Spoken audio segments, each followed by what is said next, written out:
Dalam golongan saya sendiri, saya ini kan orang Madura. Di sini ada seorang yang mengaku itu adalah utusan dari seorang Habib. Beliau berkeliling-keliling tempat-tempat, menyelusuri wilayah-wilayah yang bersejarah. Misalkan di Keraton Sumenep, Astatengki. Assalamualaikum warahmatullahi wabarakatuh. Permasalahan nasab ini sebenarnya sudah terlalu panjang dan itu akan sulit untuk menemukan titik terang dari kedua belah pihak semuanya. Bahkan ini merembet pada permasalahan sejarah, permasalahan makam dan lain sebagainya. Itu akan menambah daftar panjang permasalahan nasab ini.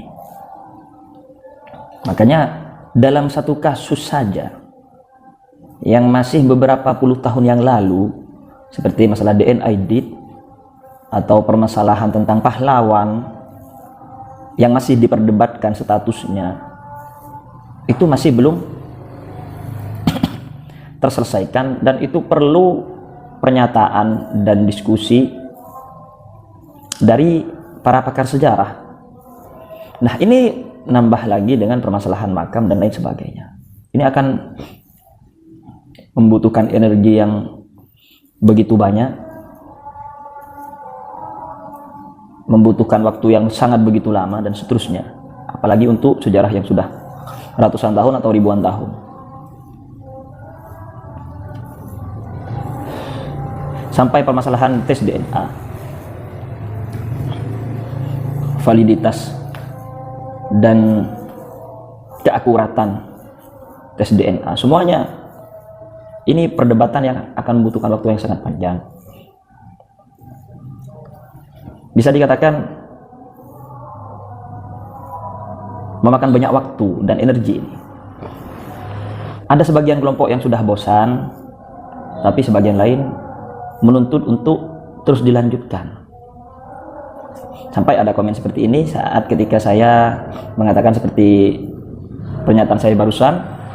Ada yang berkomen seperti ini, butuh energi lama ya gak apa-apa, demi sejarah yang jelas dan benar. Daripada kita gak mau capek, gak mau keluar energi besar, terus terima aja kalau Habib itu cucu Nabi, karena malas dari kebenaran. Kebenaran harus disuarakan dan dicari walau itu melelahkan. Ini masalah nasab saja.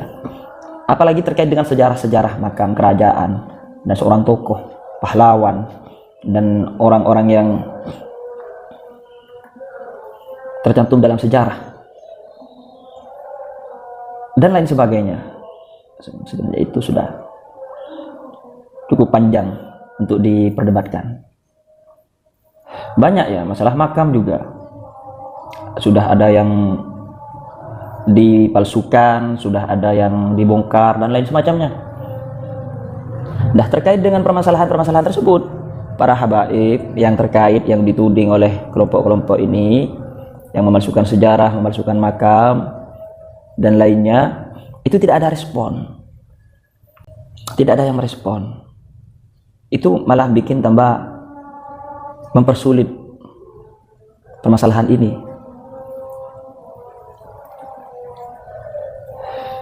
Dari pernyataan-pernyataan seperti di channel YouTube Arah 9. Nah, ternyata Panembahan Bodo inilah yang jadi korban dijadikan Ki Juru Mertani II.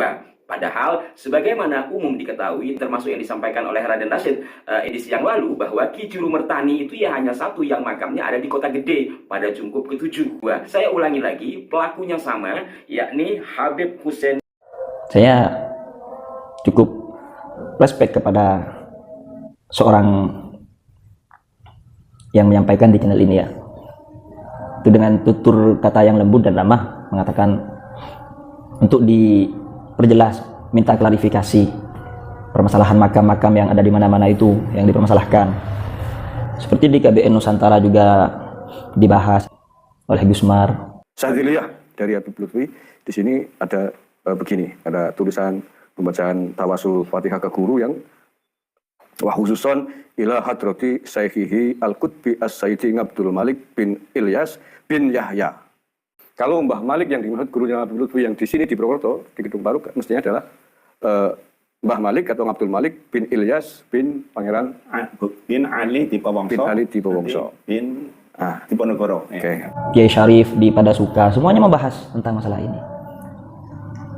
Permasalahannya adalah tanggapan dari para habaib yang bersangkutan untuk menyampaikan itu, bagaimana menanggapi, klarifikasinya bagaimana, tabayunnya bagaimana. Itu yang kita tunggu kan. Berkaitan dengan masalah ini, dalam golongan saya sendiri, saya ini kan orang Madura. Di sini ada seorang yang mengaku itu adalah utusan dari seorang Habib.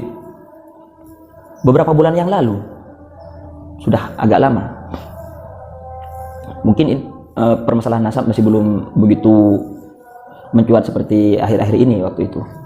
Beliau berkeliling-keliling tempat-tempat, menyelusuri wilayah-wilayah yang bersejarah, misalkan di Keraton Sumenep, Astatengki, dan juga ke beberapa astah pujuk, makam pujuk. Itu menjelaskan tentang nasab para raja-raja di Indonesia, di Nusantara, ya di Jawa dan Madura.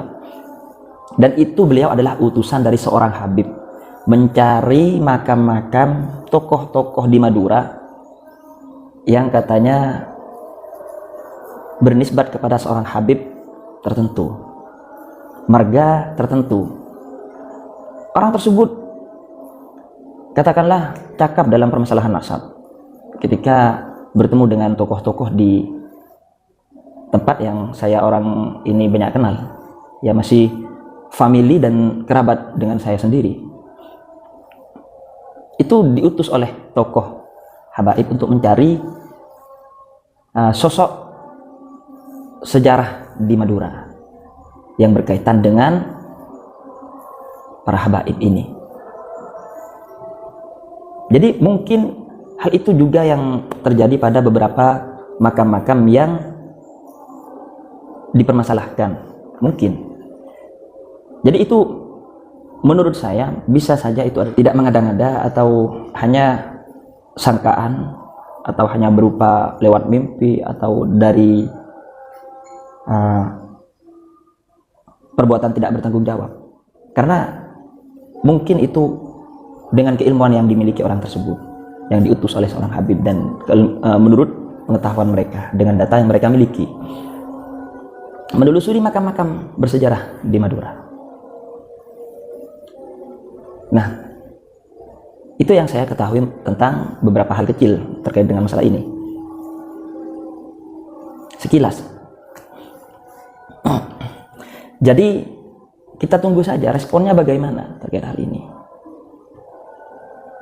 Jadi tidak menarik jika hanya ramai sebelah, sedangkan dari pihak sebelahnya tidak ada yang menanggapi. Katakanlah hanya misal Gus Arya yang ramai,